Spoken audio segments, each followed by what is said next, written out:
নিয়ে আসলাম একটা নতুন ভিডিও। সুজন সুখী ছবির সিনেমার শুটিং স্পট সালমান ভক্তদের জন্য। সালমান শাহ সেই স্মৃতিমূলক দৃশ্য যেখানে সালমান শাহ শুটিং করেছে, ওইসব জায়গা তুলে ধরতে নিজেরও ভালো লাগে। অনেক সালমান ভক্তরাও দেখতে চায় যে সালমান শাহ কোথায় শুটিং করেছে। এসব জায়গায় আসতে পারলে, দেখাতে পারলে নিজের অনেক ভালো লাগে।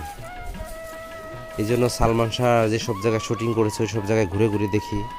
এটা হলো পোদ্দার বাড়ি। এখানে আগে অনেক সিনেমার শুটিং হয়েছে, এখন আর এরকম হয় না। আর পরিবেশটা সেরকম আগের মতো নাই, কেমন যেন অগোছালো হয়ে গেছে। আর 80%ই ঝিটকার এখানে হয়েছে। এই জায়গায় আরও 2-3টা বাড়ি বদল করে শুটিং হয়েছে, যেখানে সালমান শাহর আর বাড়ি থাকে।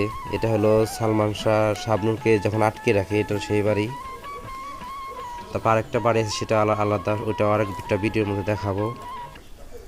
যাই হোক, ভালো লাগলো যে সালমান শাহ অনেক খোঁজাখুঁজি পর শুটিং স্পটটা খুঁজে পেলাম, সালমান ভক্তদের দেখাতে পারলাম। এটা অনেক ভালো লাগতেছে।